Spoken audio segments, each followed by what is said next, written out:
Illustration number 3, ये salary यानी कि एक्सपेंस से रिलेटेड है। एक्सपेंस का एक फॉर्मेट देख लेते हैं, तब इस क्वेश्चन को करेंगे। फॉर्मेट है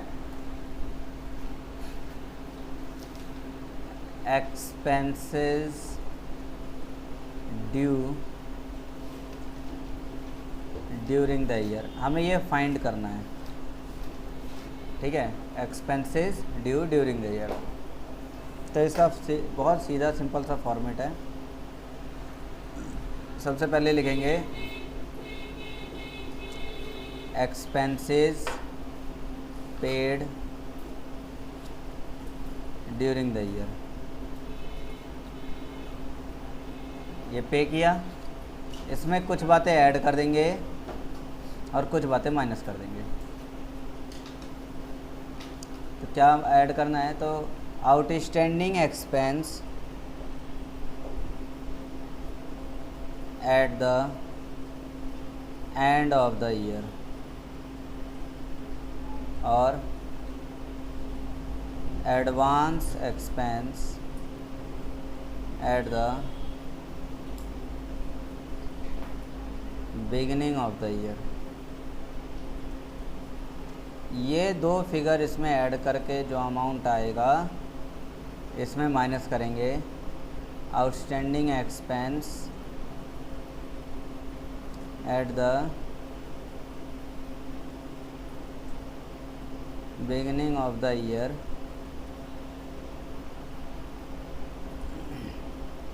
advance expense at the end of the year. ये जो है माइनस कर दिया जाएगा। माइनस करके जो अमाउंट हमारे पास है, फाइनल अमाउंट जो बचेगा, ये है expenses due during the year. Expenses due during the year, और इसी अमाउंट को हम इनकम एक्सपेंडिचर अकाउंट में शो कर देंगे। Shown in income and expenditure account. तो ये है क्वेश्चन हमारा। Suppose salaries paid during 2022 is 23,000। मिल गया, पहला टर्म हो गया। The following further information is available. तो salaries unpaid on 31 March, unpaid on 31 March है। और कौन सा वाला, 2021। अगर इसको साल में तुम बदल दो, 2022 हो गया, टूट जाएगा। ये है 1 अप्रैल 2021, है ना। तो एंड हो गया 31 मार्च 2022 पे। ये शुरू हुआ 1 अप्रैल 2022, तो एंड हो गया 31 मार्च 2023। साल तो यही है ना हमारा, मेन साल तो यही है। अब ये जो है अगला 1 अप्रैल 2023 से शुरू होगा और 31 मार्च 2024 तक जाएगा। ऐसा ही कुछ रहेगा। तो यहीं से बस अब थोड़ा सा रिलेशन समझना है इनका, क्या कनेक्टिविटी बताना चाह रहे हैं। अनपेड है 31 मार्च 2021 को अनपेड, 31 मार्च ये यहीं पे है ना, 31 मार्च 2021 इस दिन अनपेड है, यानी कि इसके पिछले साल का ये पिछले साल वाला यहाँ अनपेड है। ठीक है, 1400 रुपये। आगे सैलरीज प्री पेड ऑन 31 मार्च 2021। 31 मार्च 2021 को कुछ प्री पेड भी है। प्री पेड मतलब पहले ही पे कर दिया है, तो किसका पे किया होगा, अगले साल का। प्री पेड का मतलब अगले साल का ना। तो 31 मार्च 2021 पे जो पेमेंट जा रही है इसी दिन। तो प्रीपेड बोलने का मतलब पहले ही पे कर दिया है, तो अगले साल का पे किया होगा ना, तो ये है। अच्छा, एक बात थोड़ा यहाँ गौर फरमाना है कि हमारा तो यही है 2021 ये लिखा है ना, पेड ड्यूरिंग 2022, बोलो। Yes sir. तो 2022 ड्यूरिंग 2022 तो एक तरह से यही है फिर 2022 से 2023, ये हमारा करंट ईयर हो गया। इसके जस्ट पीछे ये वाला प्रीवियस ईयर हो गया, और जस्ट इसका अगला ये नेक्स्ट ईयर या सक्सीडिंग ईयर हो गया। अभी ये जो कहानी हमें यहाँ पे बताई हुई गई है 1400 रुपये वाली, ये तो प्रीवियस ईयर के भी प्रीवियस ईयर है, कोई दिक्कत। फिर प्रीपेड ऑन 31 मार्च 2021 400 रुपये। अनपेड सैलरी अनपेड है 31 मार्च 2022 को, सैलरी अनपेड ऑन 31 मार्च 2022। अब इस दिन अगर अनपेड है तो वो इस साल का होगा,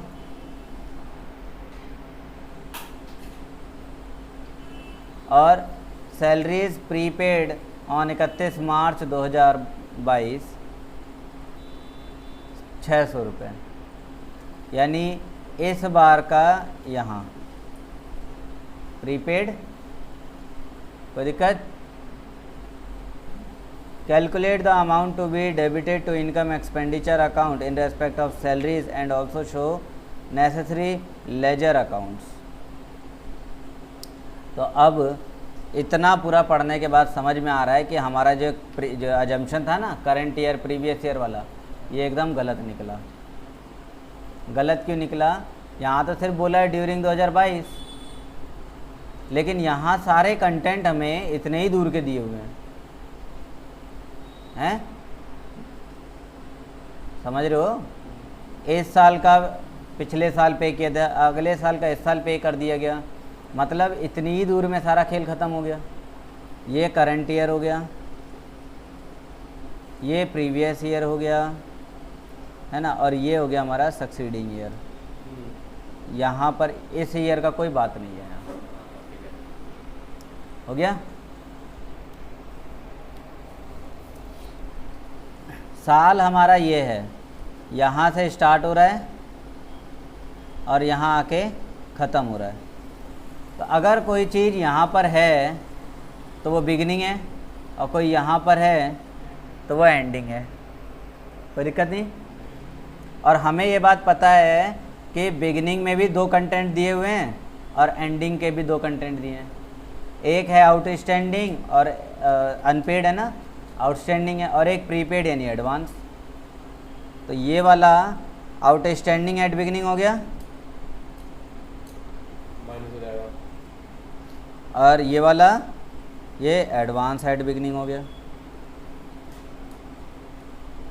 1800 की बात करें, आउटस्टैंडिंग एट एंड, एंड और इस 600 की बात करें तो एडवांस एट एंड, और ड्यूरिंग द ईयर 23,000 दिया ही हुआ है। सिंपल हो गया, यस सर। फॉर्मेट में रख दें। तो क्वेश्चन हमारा अच्छा खासा ऊपर ही दिया हुआ है।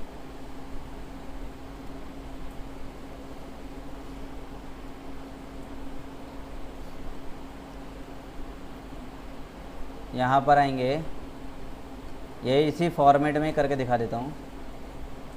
एक्सपेंसेस पेड, तो एक्सपेंसेस की जगह सैलरीज लिखोगे, salaries paid during the year 23,000। फिर आउटस्टैंडिंग सैलरी, कोई दिक्कत तो नहीं, बाकी सारा सेम है, बस यही इतना चेंज करना था। Outstanding at the end of the year, and of the year कितना है, ये रहा आउटस्टैंडिंग एट द एंड 1800, और एडवांस एट बिगिनिंग 400। 1800 एंड 400, इसको जोड़ दिया जाएगा, 18 4 22, तो 25,200 रुपये हो गया। नेक्स्ट काम, आउटस्टैंडिंग एट बिगिनिंग 1400 और एडवांस एट एंड 600, तो सीधे सीधे 2000 माइनस हो जाएगा। 1400 600 माइनस कर देंगे 2000, तो 23,200 है ना। तो अब इसे हम कहेंगे salary due during the year which is to be shown in income and expenditure account at expenditure side. देखो, अच्छा वो तो मैंने स्टेटमेंट के अकॉर्डिंग बताया था, यहाँ सॉल्यूशन अकाउंट फॉर्मेट में दिया है। जैसे सब्सक्रिप्शन का ये बताया था ना मैंने, एक बार स्टेटमेंट लिखवा दिया था, फिर ऐसे ही अकाउंट बना दिया था, है ना। उसी तरह से ये भी है। बात बस देखो, ज़्यादा कुछ ज़्यादा फ़र्क नहीं है दोनों में। सब्सक्रिप्शन जो था वो इनकम था, हैं, तो इनकम के अकॉर्डिंग वो अकाउंट बन गया था। सैलरी जो है ये एक्सपेंस है, तो एक्सपेंस के नज़रिए से अकाउंट बनेगा। फ़र्क क्या है कि जो यहाँ क्रेडिट हुआ था वही यहाँ पर डेबिट होगा, और जो यहाँ पर क्रेडिट हुआ था डेबिट हुआ था वही यहाँ पर क्रेडिट होगा। बस इतना ही फ़र्क है। अगर किसी के पास फॉर्मेट हो सब्सक्रिप्शन अकाउंट का तो तुम उसे तुरंत ओपन कर लो, मैं उसी में समझा देता हूँ। मेरे पास तो है, ये रहा।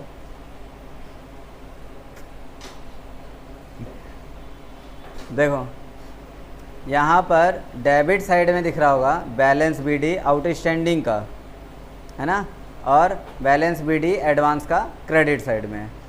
तो जब हम सैलरी अकाउंट यानी कि कोई एक्सपेंस का अकाउंट बनाएंगे तो यही एडवांस जो यहाँ क्रेडिट हो रहा है वहाँ डेबिट हो जाएगा, और आउटस्टैंडिंग जो डेबिट हो रहा है वो क्रेडिट हो जाएगा। सारी चीज़ें पलट जाएंगी। ये पूरा जो डेबिट वाला है, सॉरी क्रेडिट वाला जो है ना, ये पूरा ये तीनों को उठा के इधर ले आओ, बस यही करना है। क्रेडिट वाला सारा डेबिट में और डेबिट वाला सारा क्रेडिट में। हाँ, बैलेंस इधर आएगा। फिर इतना ही काम करना है अकाउंट के फॉर्मेट में। कोई प्रॉब्लम?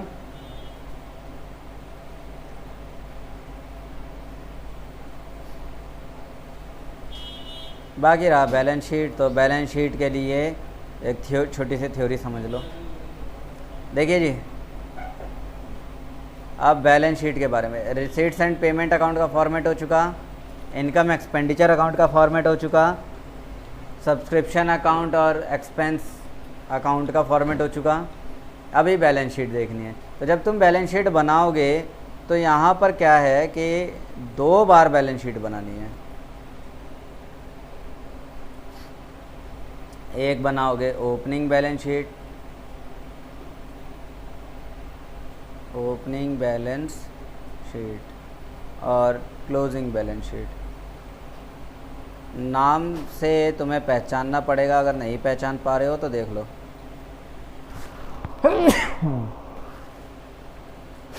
ओपनिंग बैलेंस शीट, मैं अपना करंट ईयर मान के चलता हूँ 1 अप्रैल 2024 से 31 मार्च 2025, ये अपना करंट ईयर। तो ओपनिंग बैलेंस शीट वाली जो डेट रहेगी वो रहेगी 31 मार्च 2024, और क्लोजिंग बैलेंस शीट वाली डेट रहेगी 31 मार्च 2025। बात मेरी समझ में आई? ओपनिंग का मतलब है पिछले साल का क्लोजिंग,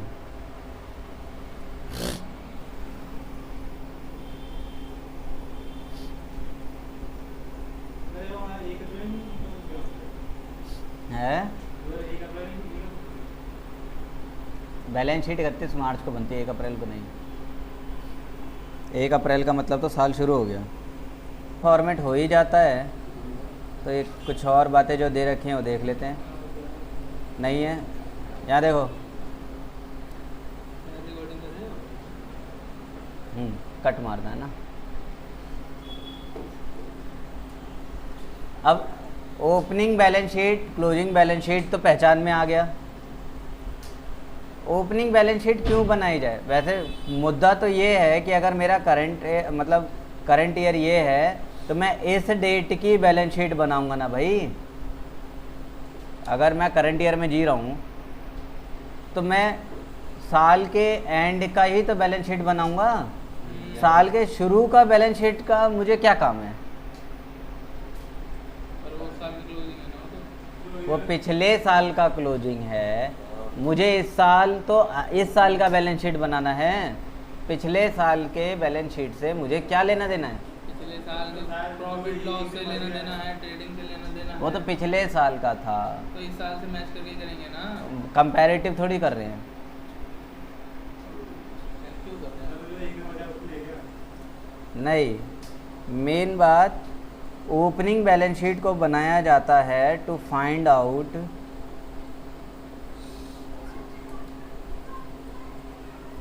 कैपिटल फंड।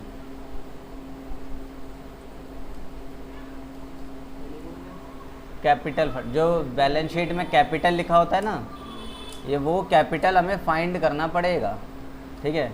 अब उसे कहते हैं कैपिटल फंड।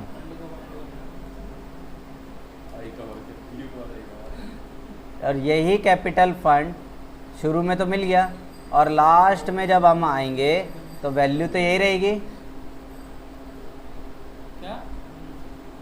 बस इसमें जो इस साल का सरप्लस है, जैसे प्रॉफिट जुड़ता था, सरप्लस जुड़ जाएगा या डेफिसिट माइनस हो जाएगा। ओपनिंग बैलेंस शीट से हम ओपनिंग कैपिटल निकालते हैं। ओपनिंग कैपिटल निकालने के बाद उसमें सरप्लस या डेफिसिट जो कुछ भी था वो प्लस या माइनस करके क्लोजिंग कैपिटल फंड निकाल देते हैं। मेन जो है balance sheet, opening balance sheet बनाने का मेन मुद्दा है कैपिटल फंड। कैपिटल फंड बढ़ता नहीं है, ये कैपिटल फंड और एनपीओ में ही रहता है। नहीं, खर्चे वर्चों में लगा दिए जाते हैं।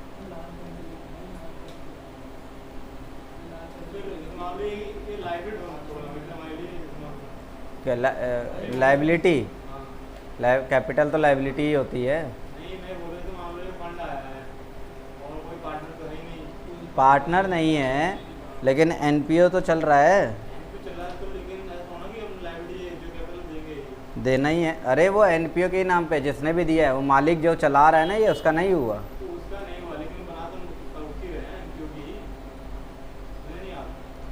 अरे भाई एनपीओ अपने पर्सनल खर्चों के लिए थोड़ी इस्तेमाल कर सकता है। एनपीओ को जिस काम के लिए दिया गया है वो उसी काम में इस्तेमाल कर सकता है ना वो।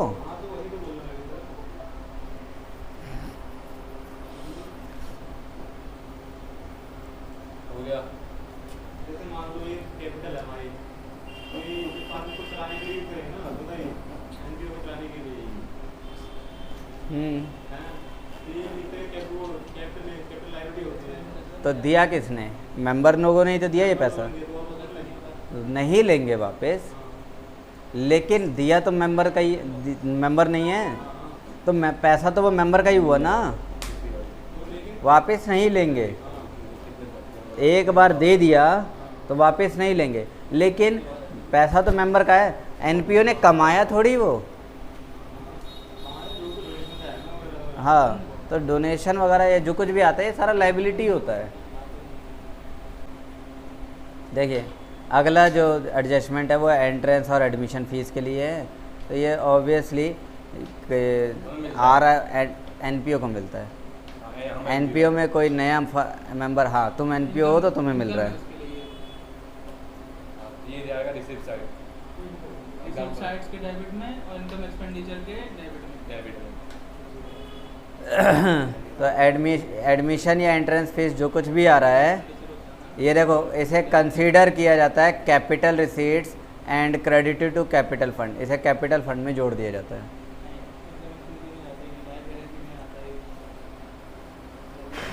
कैपिटल रिसीट में जाता है, पहले उसमें जाएगा, ये क्या नाम है, रेवेन्यू अपनी रिसिप्ट में रुक जाओ, सारे समझा रहा हूँ, घबराओ मत।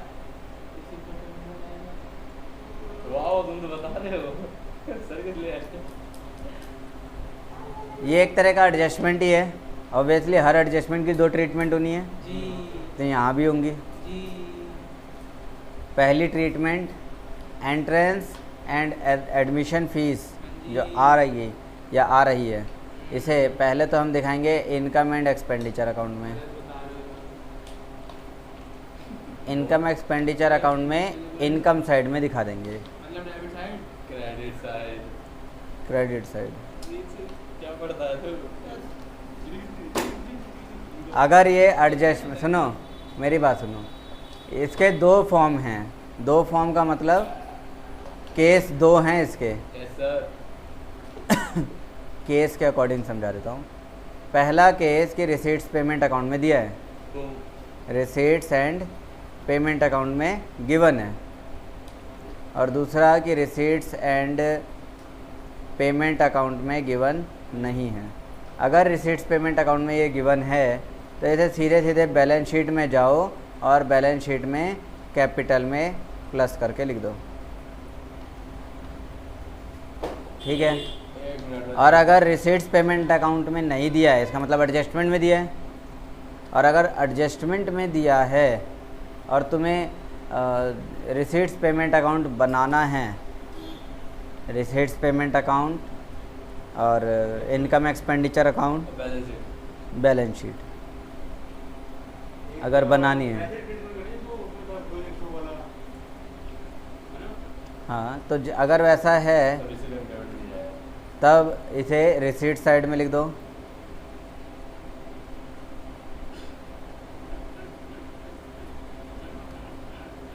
और कैपिटल में जाके प्लस कर दो। एक तो ट्रीटमेंट ये हो गई और दूसरी ट्रीटमेंट ये हो गई। अब आते हैं कि इनकम एक्सपेंडिचर अकाउंट में कैसे करना है इसे।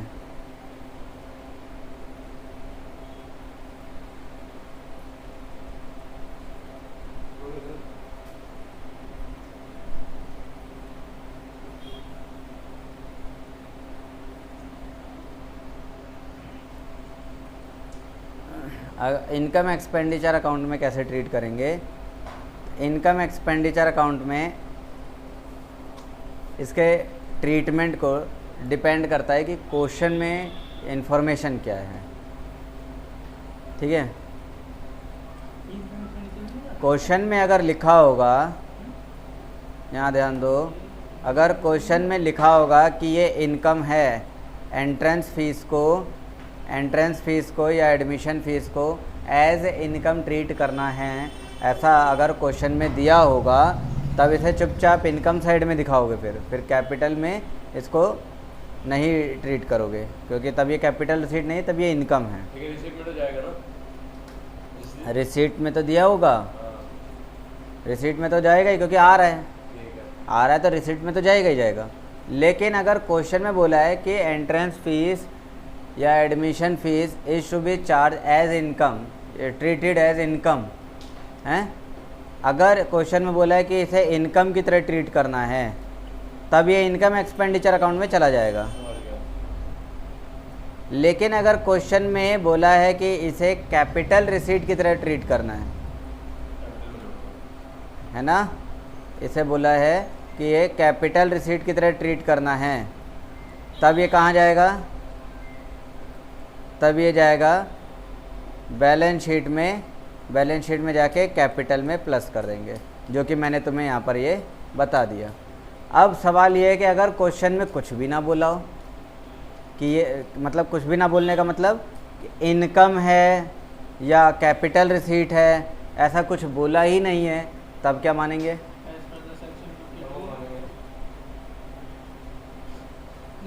तब उसे कैपिटल रिसीट मानेंगे। मेन चीज़ यही है। केस 2 हैं कि रिसीट पेमेंट अकाउंट में अगर लिखा हुआ है तो सिर्फ बैलेंस शीट में जाओ, और बैलेंस शीट भी, अच्छा कौन सी बैलेंस शीट, ओपनिंग की क्लोजिंग, देखो एक मिनट, कहाँ जा रहे हो, क्या बना रहे हो सर, ये जाएंगे हम ओपनिंग में, क्लोजिंग बैलेंस शीट में। क्या गलत था ओपनिंग वाला तो पिछले साल बनाया ना। अच्छा हाँ, अभी नया बना रहे हैं, इसमें हम जोड़ रहे हैं ना सब। बात देखो, तो रिसीट्स पेमेंट अकाउंट में अगर पहले से ही गिवन हैं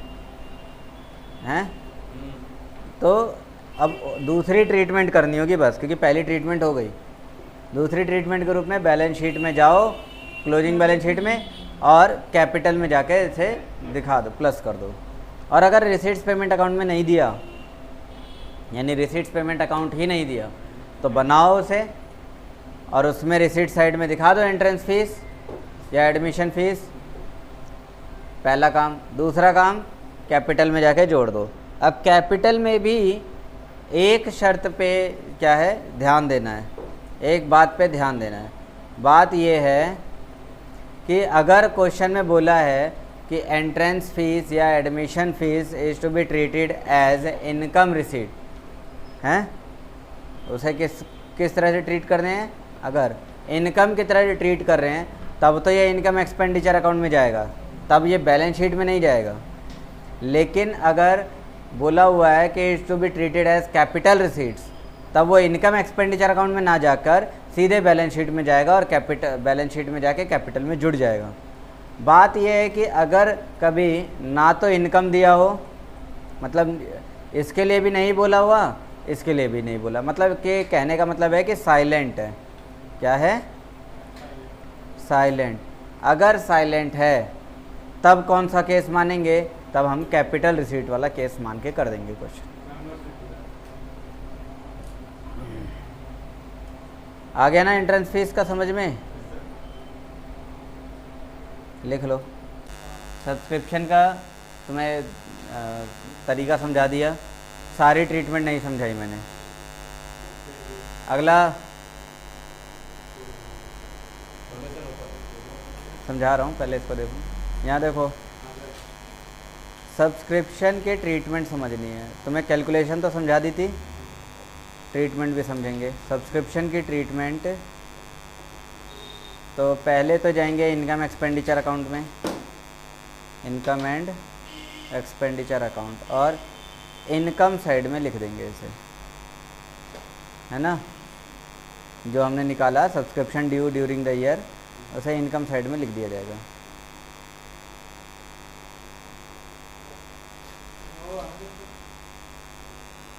दूसरी बात तो ये कि ओपनिंग बैलेंस शीट बनाई जाएगी, जो बना रहे होगे ना, तो ओपनिंग बैलेंस शीट में ओपनिंग वाले सारे कंटेंट लिख देना है। दो साइडें हैं ना, लायबिलिटी और एसेट्स। लायबिलिटी में लिखोगे ओपनिंग एडवांस सब्सक्रिप्शन, और एसेट्स में लिखोगे opening outstanding subscription.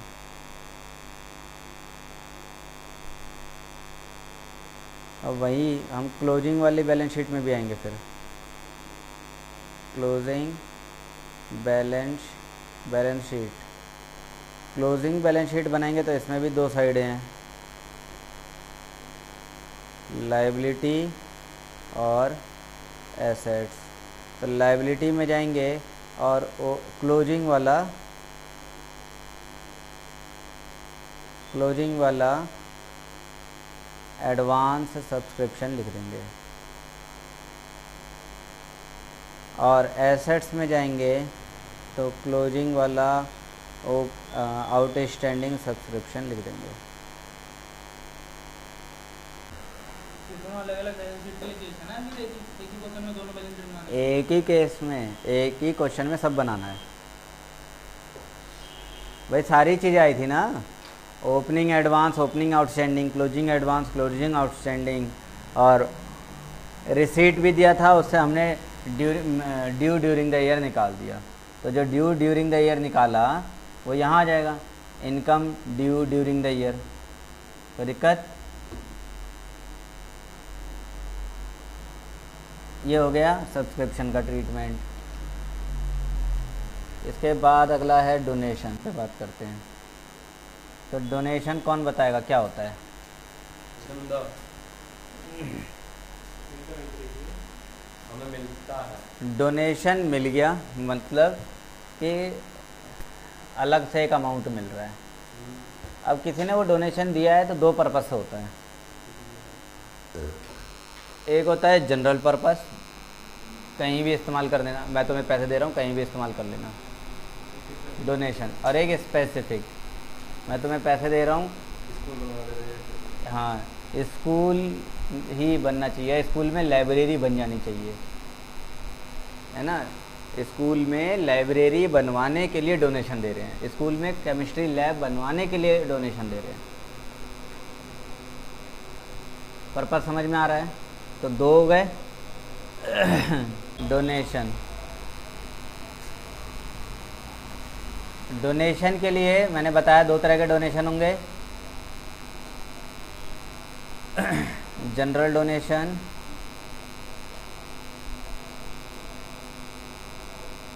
Specific donation. ये नाम से आता है, donation for library, donation for pavilion, donation for science club, science lab, इस तरह से करके।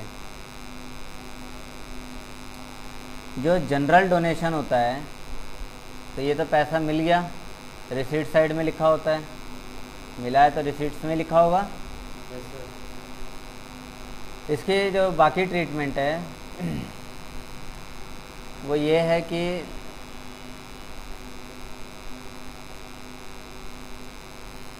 जनरल डोनेशन को सीधे सीधे इनकम साइड में दिखा देंगे।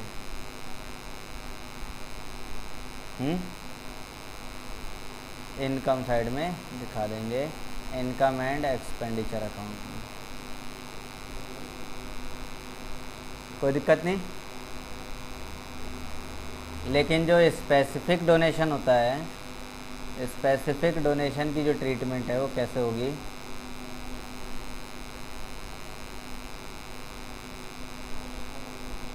देखो,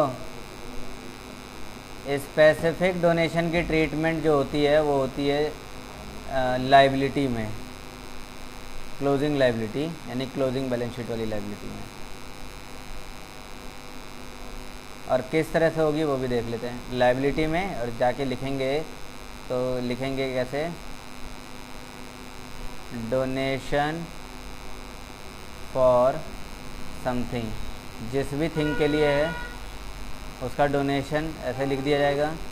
इसमें ऐड करेंगे इसे डोनेशन, जिस काम के लिए डोनेशन दिया गया है, अब उस काम में ये पैसा लगा दिया है, वहाँ से इनकम आ रही है तो वो जोड़ देंगे, इनकम फ्रॉम डोनेशन। जैसे क्रिकेट मैच करवाने के लिए डोनेशन दिया किसी ने हमें, हमने क्रिकेट मैच ऑर्गेनाइज कर दिया, टिकटें बेची, पवेलियन की टिकट बेची, तो टिकट बेचा तो पैसा आएगा ना, तो वह इनकम फ्रॉम डोनेशन हो गया। और माइनस कर देंगे एक्सपेंसेस, है ना, हाँ, एक्सपेंसेस और रिलेटेड टू डोनेशन। कहने का मतलब है कि जैसे अब मैच करवा रहे हैं, क्रिकेट मैच करवा रहे हैं तो टिकट बेची तो इनकम आया, मैच करवा रहे हैं तो उसमें प्राइस डिस्ट्रीब्यूशन भी तो रहेगा और बाकी मेंटेनेंस वगैरह भी तो, सब खर्चे भी तो हैं, तो वो सारे एक्सपेंस है वो माइनस कर देंगे। इतना सब जोड़ घटा करके और इधर जहाँ लायबिलिटी वाला कॉलम आता है वहाँ लिख दिया जाएगा।